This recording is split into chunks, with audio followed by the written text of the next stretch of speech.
Hi, Steve. Hi. Hi. So you're here today because I think you're one of the luckiest guys I've ever read about. We've never met in person, but I've listened to a video that you get, a talk that you gave, and we have mutual doctor friends and such. So welcome to the conference. I'm going to just ask you to tell us your story, but very briefly, you're a guy who has been successful career-wise. You've got an extraordinary, happy family life, and were diagnosed early on in your 40s and have now gone through what you call four occurrences of prostate cancer. But I'll let you tell us what that's like. So why don't you tell us a bit about your life there? Well, I'll start with my first diagnosis.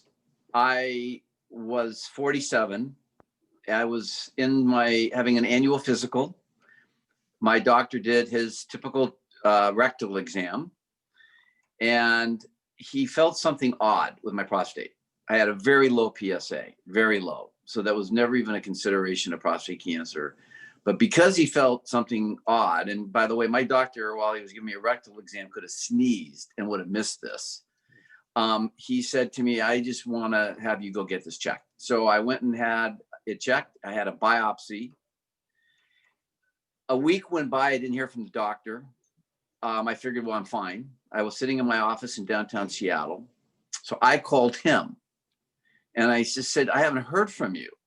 And I just want to know, I assume I don't have cancer.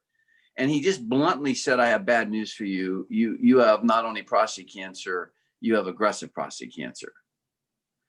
So needless to say, I went into shock. I was running a big company. I closed my door and I sat by myself. I didn't even know how to digest that news. And I called my wife, who is a therapist, a marriage counselor, and probably married me because I was a lifelong project. So I called her crying, told her what I just found out, and she said, I'll be right there. So she came to my office and we sat in silence for quite a long time. But the bottom line is I was scared, terrified, didn't know what to do, did not expect this news. Of course, no, the C word of any kind of cancer. But my main reaction was to my wife, I don't want anyone to find out. I want this to be a secret we're going to keep to ourselves, just the two of us. That was my initial reaction. She said to me, the first thing, Steve, you need to open up. You need to let your company know. You need to trust and let your loved ones know. My kids were too young at the time. My son was 2, my daughter was 5. That would have made no sense to them. But I took her advice. And it wasn't like I sent out an email to advertise, but I did start opening up. Seattle's a small town. I've grown up here. Word got around quickly. And the amount of love that came my way was the reason now today when I counsel men, I beg them to open up about their cancer and allow life to take its course and allow that support. So I then, after my cancer diagnosis, went to the University of Washington Medical Center to Dr. Paul Lang. That was one of the top 2 in the world. So I'm very lucky if you're going to get prostate cancer. Seattle, Washington is one of the better cities to get it in. And I had a connection to go see Paul Lang fairly quickly. And my options were basically, the best option then was to have a radical prostatectomy, have my prostate taken out. And back in those days, they didn't do it with the robotic, with the Da Vinci. It was they cut you open. But I immediately said yes. And I said, as soon as I can. So 6 weeks later, I had a radical prostatectomy and had my prostate removed. So that's the first part. And you were how old at the time? Remind us again. I was 47. So a 47-year-old guy, why were you examined for prostate? Why did they do a PSA at all?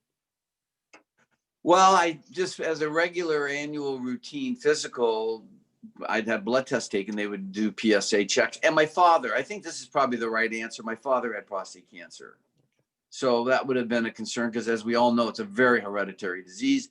If you have a father that had prostate cancer, a son has 3 times a greater chance of getting it. Was your father alive at the time Of of yes, your he was. diagnosis? Yeah. Yes. So talk a bit about your conversation with him around this. We didn't have a lot of communication, period. But, obviously it was a shock. And, he would have felt a responsibility. But listen, I took the news. And to be honest, once I understood my circumstances, I immediately went to a positive way of thinking. And I prepared myself for surgery. So my father was, there was nothing he could do. I took this upon myself to say, I'm going to get in the very best shape I can to prepare for my surgery, which was 6 weeks later. And that's what I did. So not to delve too deeply, I mean, I'm not your therapist, yeah, and I'm not your wife either. But are you saying that it was difficult, or you just didn't have in-depth conversation with your dad around soon after your diagnosis? I just didn't have an in-depth conversation. Okay. All right. So now you're out of surgery. What's that like for you? Well, I mean, what happened was I came home. I had my 2 kids saw that I, first of all, was gone for a week, but my 5-year-old, where's daddy? My son probably didn't know I was gone. And I recuperated. And when you have back then the full surgery, it's a much more time consuming and it takes a lot longer to recover. So I basically was more or less bedridden for 2 weeks, but they encourage you to walk right away. And so I would walk, but I just had 2 weeks so I could get my strength back. And then I started walking and getting back on my feet. This would be one little story I think your listeners would be interested in. They told me for 8 weeks, do not work out vigorously. I was an avid guy that liked to work out. On the 6th week, I felt great. So I started going back to full workouts. And on week 7, I started feeling really lousy, like I had the worst stomach flu in the world, and I actually relapsed. And I was in bed for another week. So when the doctors, now this was then, I imagine today it's much less evasive of a surgery. You got to listen to these guys. When they say don't work out for 8 weeks, you want to walk and have your body moving, but that was my experience. So your life continues after those 8 weeks are up, let's say 12 weeks later. Your experience with incontinence and impotence, was that effortless for you or a challenge or what? It was not a challenge. I was young. I mean, when you get prostate cancer and you're younger, your odds of impotence and incontinence with just a surgery is not very likely. I will add this, because I had a high Gleason, which is the most important measure. They had in surgery, and you're going to be at some point interviewing Dr. Lang. They had a neurosurgeon in my surgery room ready to take a nerve out of my ankle to do a graft in case I needed it. And obviously that was my biggest fear. What if that would have happened at 47? And the best news was that neurosurgeon was not needed.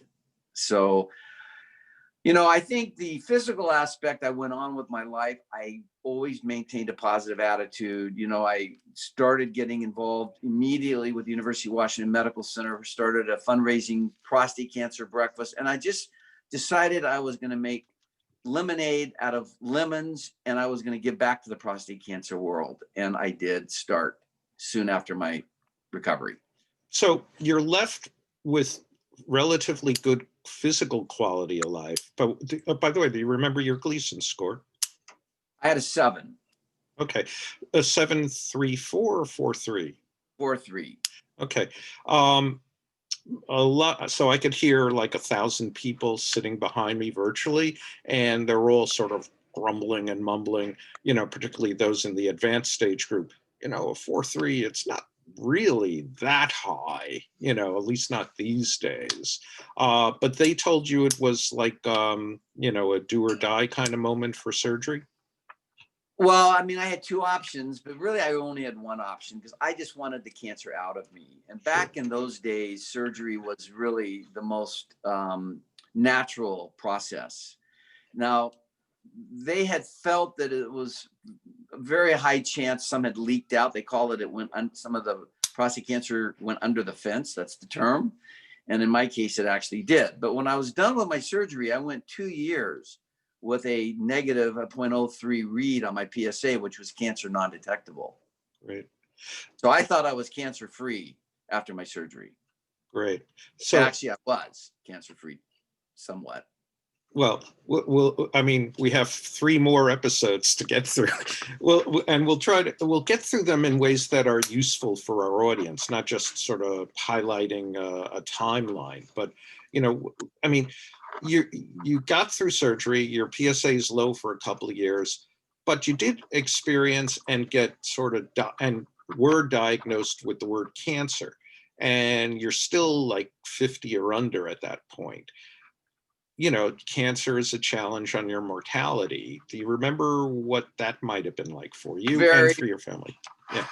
it's a great question. And I very much remember it because that's probably one of the most important turning points in my life. And prior, we've all had experiences that were tough that we've learned from.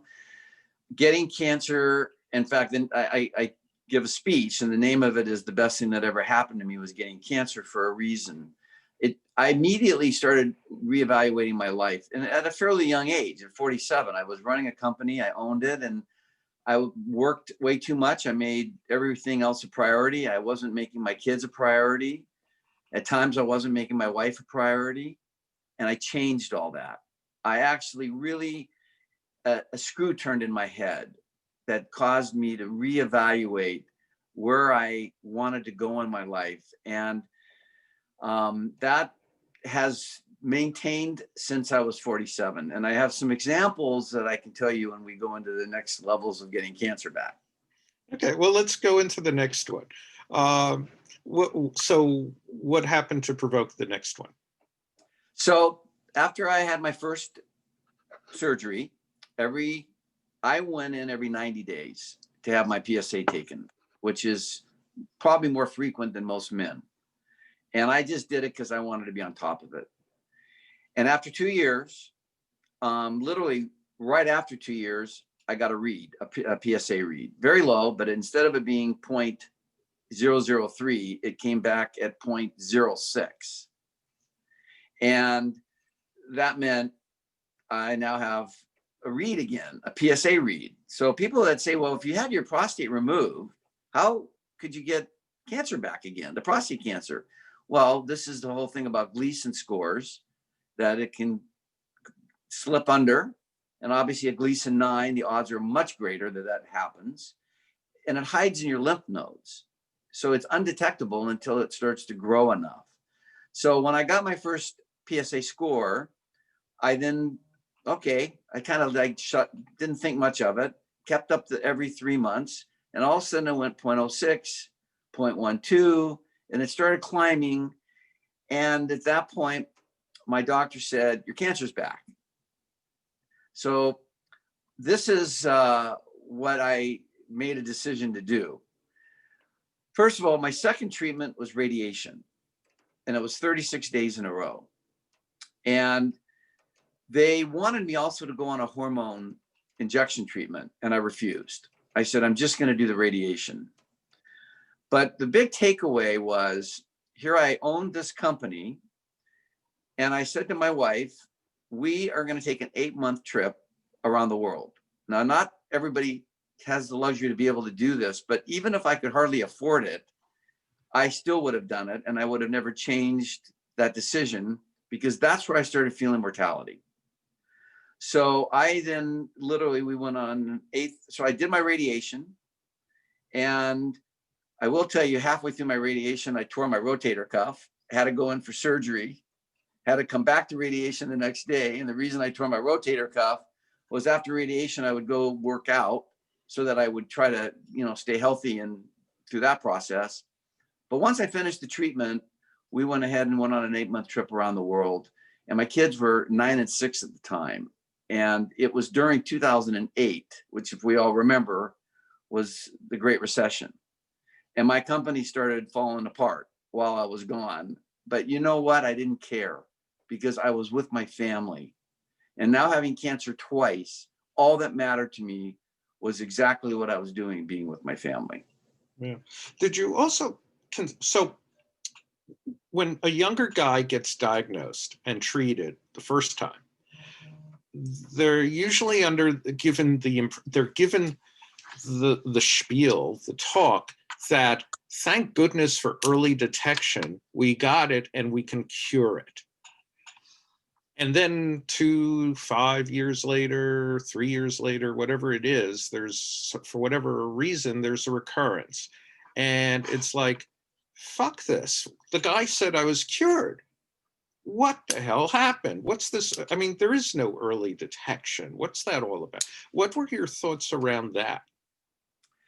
Well, and I said, fuck this all the time to myself, by the way. I just didn't know if I could say that on your show. Oh, you could say it's prostate cancer. We're talking everything here. Everything. Yeah. You know, I just didn't really understand. And so, meaning that it had come back. But again, you have two choices. And then I hope this is answering your question. It's attitude. So I realized I was told I had, so in the early days when I had prostate cancer, there weren't the same solutions that there are today. I mean, they have done so much research, because it's such a big market, that it's better to get prostate cancer today than it was when I got it. Now, what they did tell me was it was a disadvantage that I got it at a young age, because the odds were, because I was young and had so many years ahead of me, that I could have a reoccurrence. They told me that. They up front said, at my age, maybe this will happen, and it did.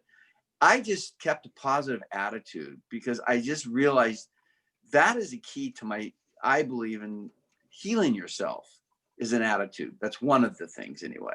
Did that answer your question? Sort of. I mean, I don't want to sort of, I want to answer it. What answers my question is the truth of your individual experience, because for everyone listening to this, whatever your truth is the answer to that question. You know, there is no global truth. And if you don't attain it or you don't experience it, then you screwed up somehow. Everybody experiences real and honest, and whatever it is, that's the best you could possibly have done. Good for you, you know?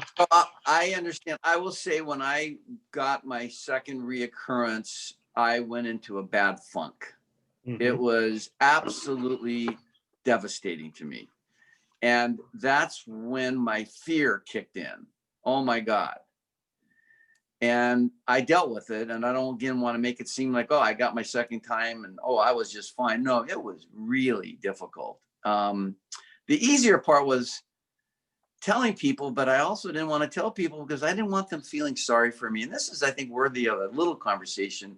One of the hard things about getting cancer, especially as a man, there's a lot of times, and I don't want to sound, because in our, especially today's, how we're living our movements, but especially when I got cancer, I wanted to show strength. I didn't want to show weakness.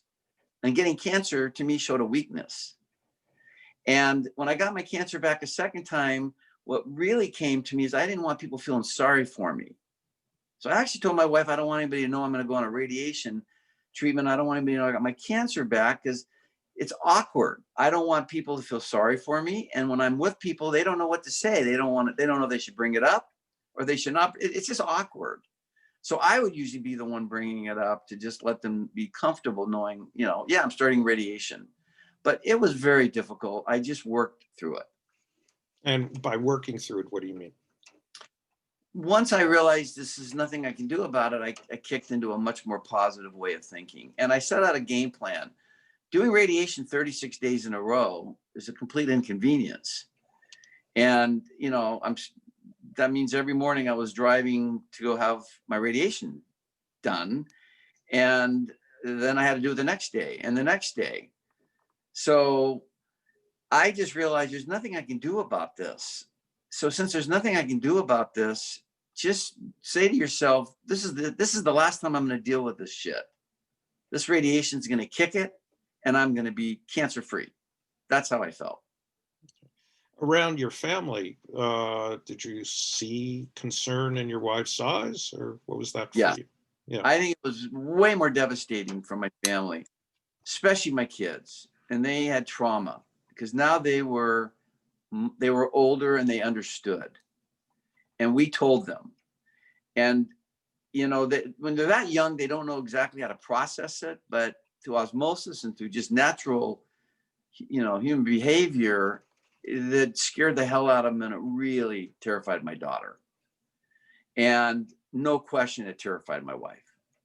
The fact of now I'm going in 36 days in a row for radiation when I thought I had been cancer free. But remember, we had a buildup for 2 years before I started radiation. My PSA kept climbing. So it was just a matter of when I was going to do it. But no, it was very difficult on my family because prostate cancer, like any cancer, it is a family disease, but especially prostate cancer because of the potential of impotence and incontinence. It's a couple's disease. It affects both members very much so. Yeah. And, you know, impotence and incontinence, obviously an impact on quality of life, on intimacy. And, you know, it's just like, two nasty guideposts to say you got cancer for everybody. But it's, you know, ultimately it's cancer, you know, and it's like a challenge to, like, are you going to be dead soon? You know, is your family going to be left without you? And how, you know, what from their point of view, what will their experience be like without you? You know, not just that you're not there, but they're, you know, they love you, you know, so they've lost someone they care, you know, they love, you know, and then you'll be dead, you know, and which is, you know, the life that you had not planned to live, because I'm sure since the day you were born, you didn't expect death in your 50s, which obviously hasn't occurred. So, you know, good for that. Let's talk about why you didn't pass away between your second and third time. What was going on after you finished your radiation? So I finished my radiation, and again, I went 2 years continuing my PSA. Then for sure I was doing it every 90 days because no question I wanted to be on top of it. And then for 2 years came back cancer non-detectable. So I said, I have now kicked it. I'm done. And then literally almost like clockwork, after 2 years, I started getting a read again. And then once again, my PSA showed up. So as it started climbing, now I was more of a veteran. I knew I was in trouble. And I then knew that this is going to end up being a bigger problem because my PSA kept rising. So I will tell you, and again, I sure don't want to come across as this entitled guy, because I'm not. I've worked hard. I've made a decent living, but I have to work and continue to work.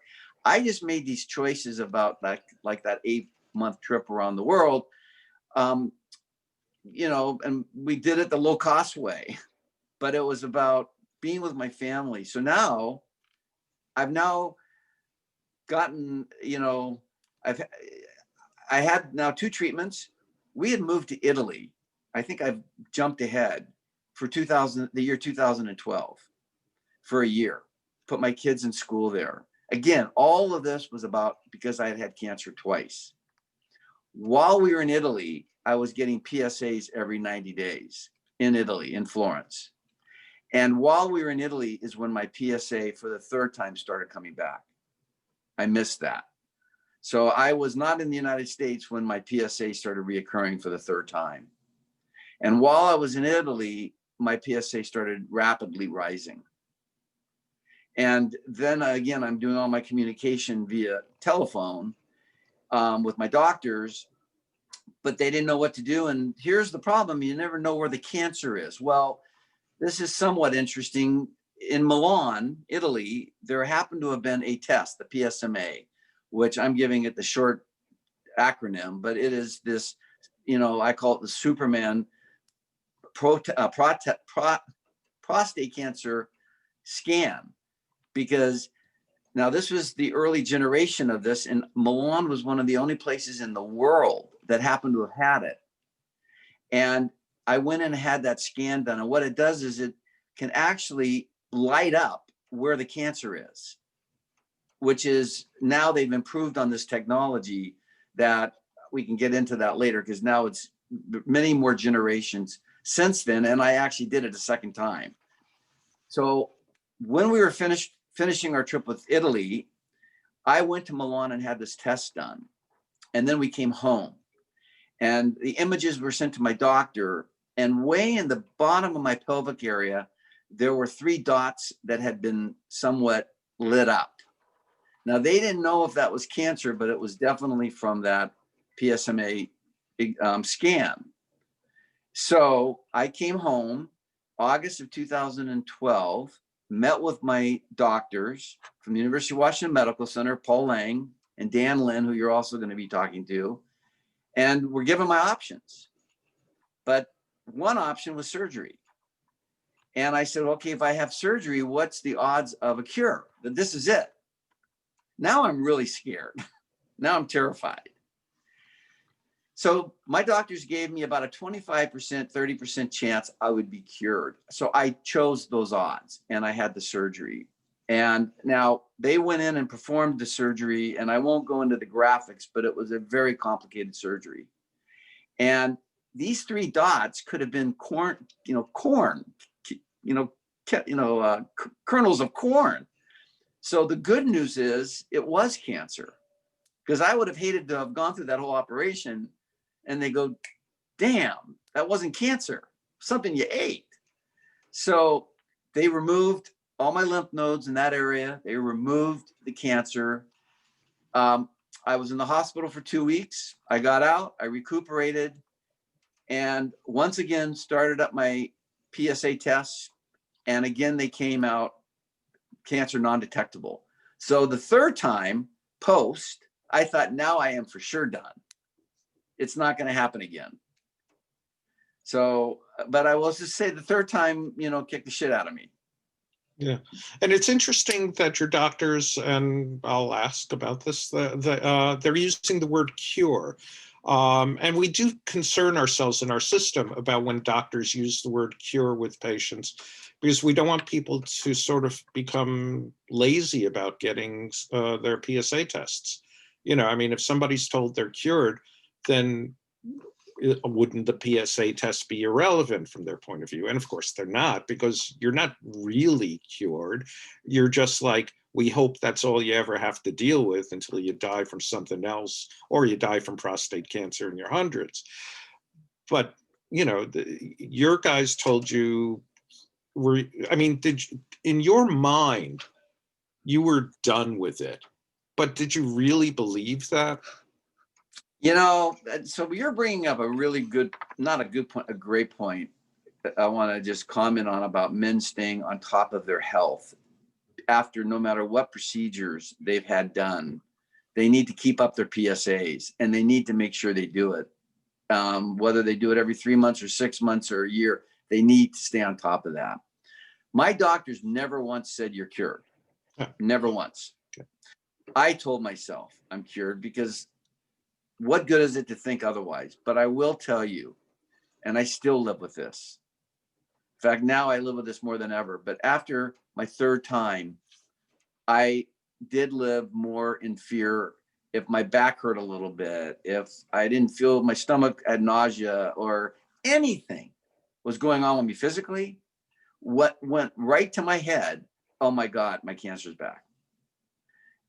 If I had one too many glasses of wine, I would think, oh my God, did that third glass of wine, is that going to get my cancer back? Unfortunately, that has been still something I was haunted with for a very long time. I had to really work hard to work through, because I think a lot of men, if not all, that have had cancer, they never forget about it, of course. And there's always this little thought it could come back. And in my case, for the third time, it did. So that thought was very prevalent. During this section of your life, you experienced an extended period of travel. I mean, and you didn't just stay in Italy, you went to other places, right? What? Yeah, back in those days, you could go and travel. Yeah. And in those days, you could go and travel and still, you know, if you're going into lesser developed regions, not bump into 200 other Americans. I mean, you're still like, oh, an American, we haven't seen one of you for 6 months kind of thing. Right. Yeah. What did travel teach you? Well, it's really interesting that, again, you ask great questions. I got to say, you are definitely a pro at what you do, if you don't mind me commenting. I'll edit it out. You just ask great questions. Yeah. We made a choice for this, if I may go back, both the eight-month trip around the world was 75% were in third world countries. And we did that on purpose. We wanted our kids to experience the real world. I will tell you what I did think of is if I had a problem, I wasn't going to get treatment there. And so that was something that I thought, well, God, if something comes up, I'm screwed. Fortunately, that did not happen. In Italy, we constantly took trips all over, because once you're over in Europe, there's so many places you can go that are relatively easy to get to. I don't know if this is answering your question, but it never left my mind. Once I knew my PSA was back, that I had my cancer back. So I really don't know how to answer that, except it wouldn't be like I'd see an American and go, oh, hey, you're an American and I'm an American. I want you to know I've got prostate cancer. I just, you know. Well, yeah. let me position the question a different way then. Okay. And so this proves I'm not as good a questioner. Well, as you I think. probably am not as good of a listener, so No. let me take the blame. So the deal is you're in lesser developed countries where lifespans are shorter than in the States and in Europe and China and Japan and places like that, and Australia, New Zealand, etc. You're meeting guys and women, but you're meeting guys, and in the back of your head, whether you're aware of it or not, I mean, by the way, every guy you see, undoubtedly, you're wondering, does he have prostate cancer? Is he going to get prostate cancer? Has he survived prostate cancer? What's the deal with prostate cancer with that guy, that guy, that guy, that guy? And you're doing that in places where lifespan may be 60, if you're lucky. And you're doing it in countries where they don't even have a linear accelerator. So they're not even doing MRIs or CAT scans or radiation treatments. They don't have an MRI machine. People have to cross borders. If they're lucky, they're on a 12-hour bus ride to get an X-ray. And that sounds, to an American ear, that sounds like a quirk on the planet, but that's a common experience for a couple of billion people. So the idea that you're meeting these folks after having gone through 2 full body treatments around prostate cancer, did that bring up, did you have any moments where you just said, I'm a lucky guy, or anything like that? So posturing the question that way every day. Every day I would remind myself I'm a lucky guy, and teaching yourself to really feel, to be grateful. It's one thing to say it in your head, but to feel it, it's a practice, which I continue to practice, by the way.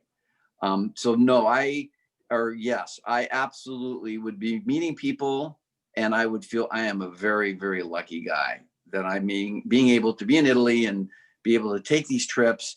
It was really, though, more about my kids, that, again, I'm with my family. And if you recall, I'm living in Italy. I knew my cancer was coming back, but I did not know I was going to have surgery till I got home.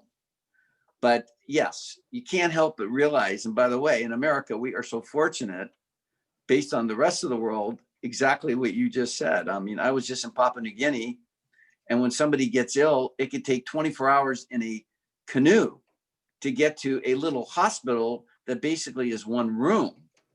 And I mean, we are very fortunate. So I don't know, again, if I'm answering the question, but no, I felt very lucky. I mean, one of us got the question listening part correct, probably, so, but at the point, I mean, you mentioned positive attitude. And what I want to sort of like tease out is the idea of gratitude is the driver of that.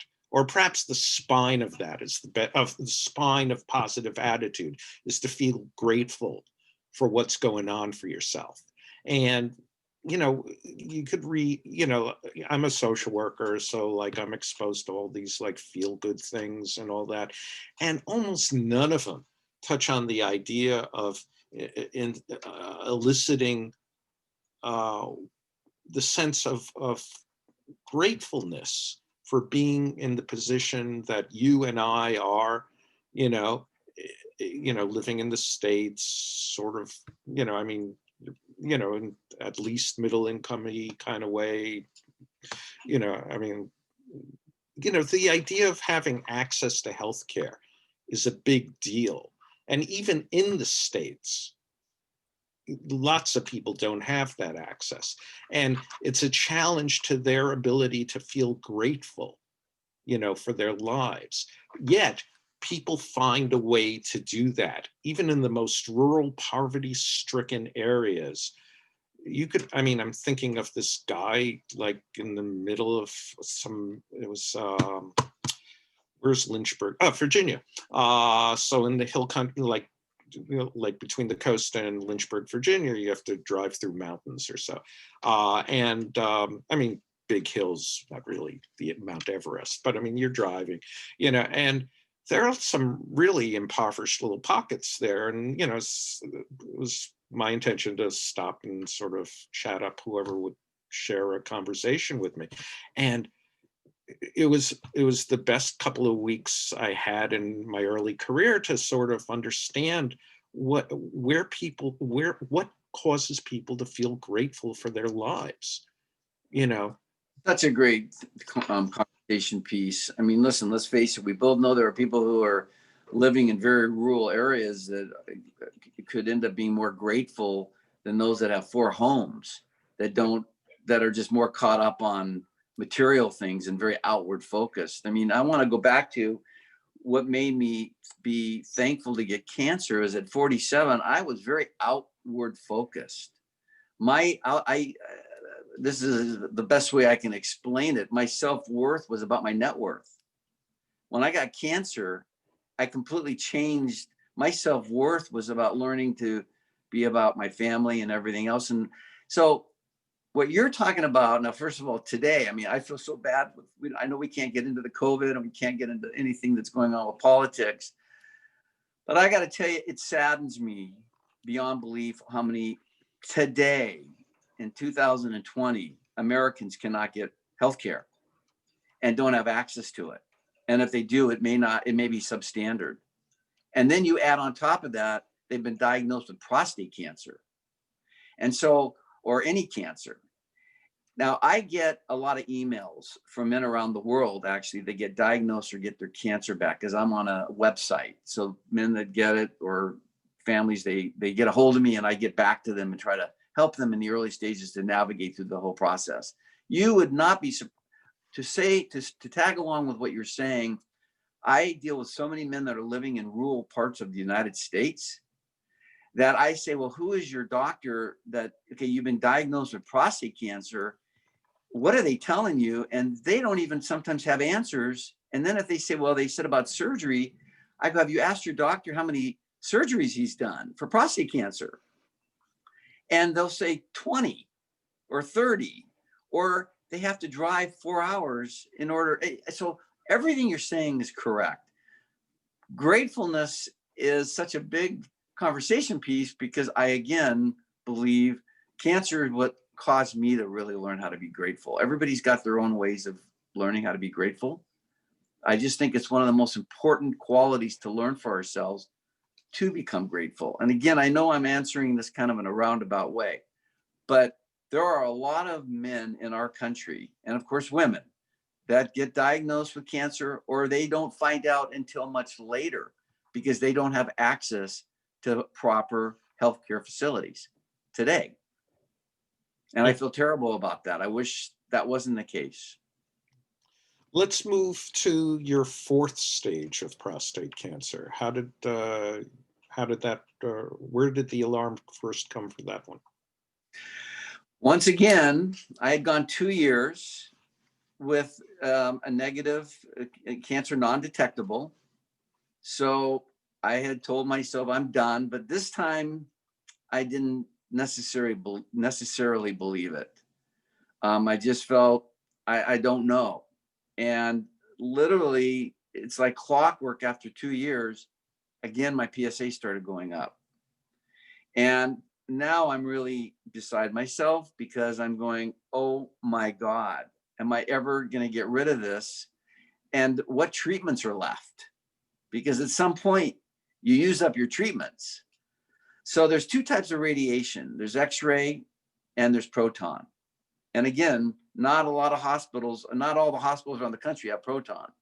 The difference is the first time I had radiation was X-ray. It blasts a larger area and it creates scar tissue, so that it's not so easy to do that kind of radiation again. So that becomes no longer an option. So when my PSA for the fourth time started rising and once again got to a point where my doctors said, okay, we need to deal with this, that's when they said, we believe proton radiation is the right answer. But here's what I did. I again now went to have that PSMA test done. I went this time to UCSF. And this is many years later since I did it in Milan. And the technology was and is way more effective, like everything in the technology world. So I had this test done and came home, and it showed exactly where my cancer was. So they could shoot the proton radiation, which is basically like a laser shot. It's a direct shot, which is why, for all of you that are listening, your doctors are going to guide you, but proton radiation is the way to go. So, but not only did they have me do 36 days in a row of proton radiation, I had to have hormone injections monthly, which they wanted me to be on for 2 years. So that's where then I started having some side effects, and I started really feeling, wow, this is really not a good thing. You just keep telling yourself to be grateful. You keep telling yourself that I'm not going to die from this. You keep telling yourself I'm going to beat it, because it doesn't do any good to go the other direction and just give up. But I dealt with the 36 days of radiation. I dealt with the hormone injections. I did not like the side effects on the hormone injections. They wanted me to stay on them for 2 years. After 1 year, I told them I'm done, because it started affecting the quality of my life. And I finished. I made that decision. Now, I finished that in April of 2017. I still get my PSAs every 90 days.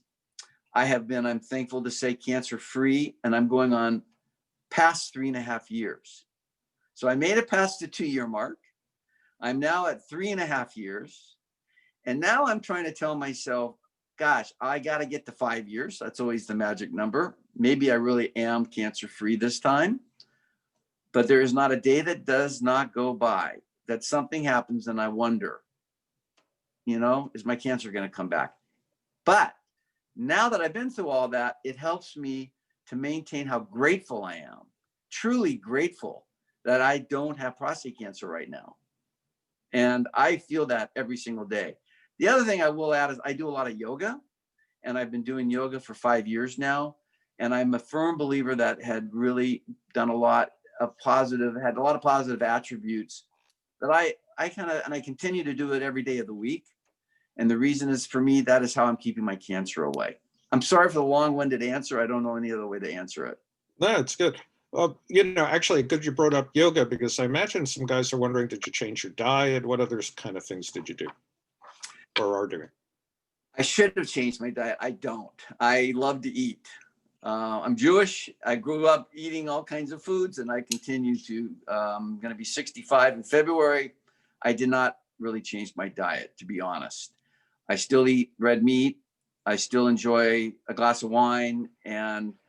But let's face it, I want to keep healthy, and I don't want to get overweight, and I want to try to do everything I can to keep my cancer away. So I'm 80% good, but I did not go on a strict, I'm now going to go vegan. I'm now only going to do vegetables and fruits. I'm not going to have any more wine. I'm not going to have any red meat. No, I have not done that.